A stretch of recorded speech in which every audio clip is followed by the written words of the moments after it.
नमस्कार, सुप्रभात news MP के संध्या समाचार में आपका स्वागत है। खबर को शुरू करने से पहले आप सभी से निवेदन है कि इस वीडियो को लाइक करके चैनल को सब्सक्राइब जरूर करें। तो चलिए शुरू करते हैं आज शाम की मुख्य खबरें। एमपी पंचायत चुनाव से पहले सीएम शिवराज ने की बड़ी घोषणा, मिलेगा 15 लाख तक प्रोत्साहन राशि। मध्य प्रदेश पंचायत चुनाव से पहले सीएम शिवराज सिंह चौहान ने बड़ी घोषणा की है। सीएम द्वारा समरस पंचायतों एवं उनके विकास की दृष्टि से आदर्श ग्राम पंचायतों को प्रोत्साहन के लिए पुरस्कार की घोषणाएं की गई हैं। ऐसी ग्राम पंचायतें जहां निर्विरोध निर्वाचन और सर्वसम्मति से चुनाव संपन्न होंगे, उन्हें पुरस्कृत किया जाएगा। पंचायत में सरपंच एवं पंच के सभी पदों पर महिलाओं का निर्वाचन निर्विरोध रूप से होने पर पंचायत को 15 लाख रुपए की प्रोत्साहन राशि प्रदान की जाएगी। संपूर्ण पंचायत अर्थात समस्त पंच और सरपंच निर्विरोध निर्वाचित होते हैं तो पंचायत को प्रोत्साहन स्वरूप 7 लाख रुपए की सहायता दी जाएगी। पंचायत में सरपंच एवं पंच के सभी पदों पर महिलाओं का निर्वाचन होता है तो पंचायत को 12 लाख रुपए की प्रोत्साहन राशि प्रदान की जाएगी। एमपी पंचायत चुनाव की तारीखों का ऐलान, 3 चरणों में होगा मतदान, जून जुलाई में वोटिंग। मध्य प्रदेश में पंचायत चुनाव की तारीखों का ऐलान कर दिया गया है। राज्य निर्वाचन आयोग ने आज शुक्रवार 27 मई 2022 को पत्रकार वार्ता में त्रिस्तरीय पंचायतों के चुनाव की घोषणा कर दी है।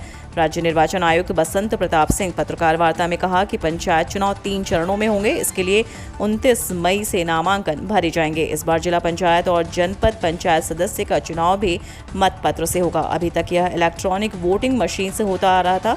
आयोग चुनाव कार्यक्रम की घोषणा के साथ ही ग्रामीण क्षेत्रों में आदर्श आचरण संहिता प्रभावी हो जाएगी। मतपत्रों के जरिए चुनाव होगा और परिणामों की घोषणा ब्लॉक मुख्यालय पर की जाएगी।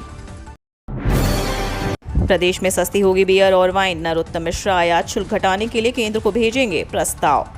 राज्य में जल्द ही बियर और वाइन के रेट कम हो सकते हैं। गृह मंत्री डॉक्टर नरोत्तम मिश्रा ने आयात शुल्क घटाने के लिए प्रस्ताव तैयार कर लिया है। यह निर्णय आबकारी संबंधी मंत्री समूह की बैठक में हुआ। गृह मंत्री डॉक्टर नरोत्तम मिश्रा ने कहा कि मंत्री समूह ने तय किया है कि बियर पर आयात शुल्क घटाने संबंधी सहमति पर प्रस्ताव तैयार कर कैबिनेट को भेजा जाएगा। बैठक में आबकारी और वित्त मंत्री श्री जगदीश देवड़ा और नगरीय प्रशासन एवं आवास मंत्री श्री भूपेंद्र सिंह मौजूद रहे। आज और कल नहीं होगी नर्मदा लाइन से पानी की सप्लाई, ये इलाके होंगे प्रभावित।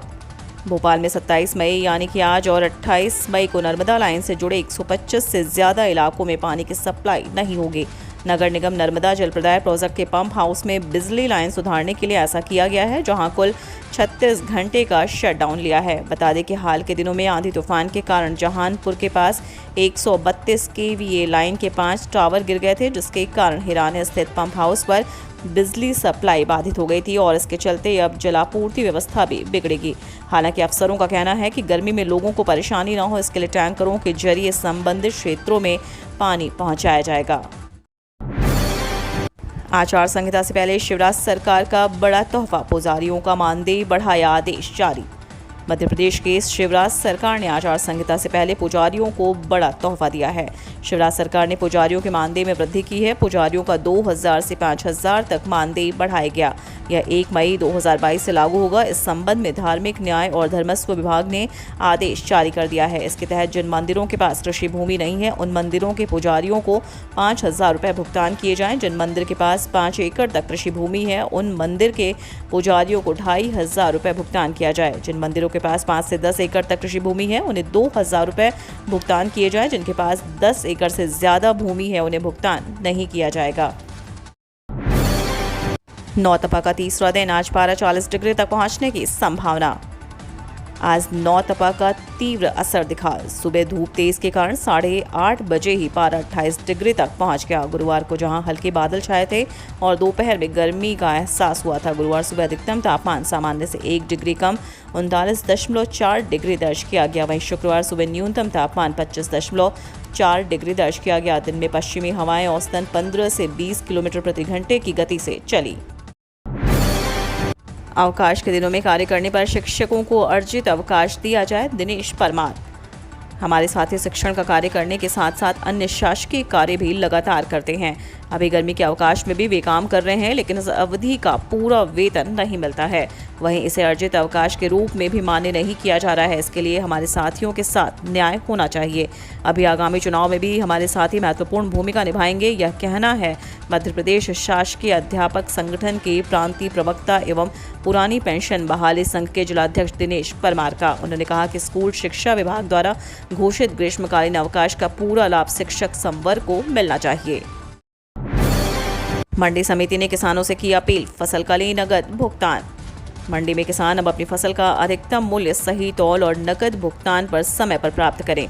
यह अपील कृषि उपज मंडी समिति ने फसल बेचने के लिए आने वाले किसानों से की है। मंडी ने सभी किसानों से कहा कि अपनी कृषि उपज में खुले विक्रय में नीलामी के द्वारा प्रतिस्पर्धात्मक मूल्य पर ही मंडी के अनुज्ञप्तिवारी व्यापारियों को मध्य प्रदेश कृषि उपज मंडी अधिनियम 1972 की धारा 37 के तहत अनुबंध निष्पादित करते ही विक्रय करें। किसान द्वारा विक्रय की गई उपज का भुगतान यदि उसी दिन व्यापारी द्वारा नहीं किया जाता है तो उसकी सूचना तत्काल मंडी प्रांगण में स्थापित शिकायत कक्ष में दर्ज कराएं। शिकायत मिलने पर किसान को तत्काल उसी दिन की फसल का भुगतान दिलाया जाएगा। जबलपुर कोयंबटूर स्पेशल ट्रेन में आरक्षण की सुविधा शुरू। पश्चिम मध्य रेल ने यात्रियों की सुविधा को देखते हुए जबलपुर कोयंबटूर जबलपुर स्पेशल ट्रेन का संचालन आगे बढ़ा दिया है। यात्रियों को लेकर आज शुक्रवार यह ट्रेन गंतव्य के लिए रवाना होगी। इस विस्तारित अवधि के लिए रेल यात्री किसी भी कंप्यूटरकृत आरक्षण केंद्र या ऑनलाइन IRCTC की वेबसाइट से गुरुवार से आरक्षण की सुविधा शुरू कर दी गई है। गाड़ी संख्या 02198 प्रत्येक शुक्रवार को जबलपुर से कोयंबटूर के बीच चलने वाली साप्ताहिक स्पेशल ट्रेन आगामी 29 जुलाई तक बढ़ा दी गई है। इसी प्रकार वापसी में गाड़ी संख्या 02197 प्रत्येक सोमवार को कोयंबटूर से जबलपुर के बीच चलने वाले साप्ताहिक स्पेशल ट्रेन आगामी 1 अगस्त तक के लिए 8 फेरे विस्तारित की गई है। शनिवार को एक्टिव होगा नया सिस्टम, 17 जिलों में बारिश के आसार, बिजली गिरने का अलर्ट। वर्तमान में 4 वेदर सिस्टम एक्टिव हैं और प्री मानसून की गतिविधियां भी जारी हैं। ऐसे में कहीं कहीं बारिश के साथ तेज हवाओं का दौर जारी है।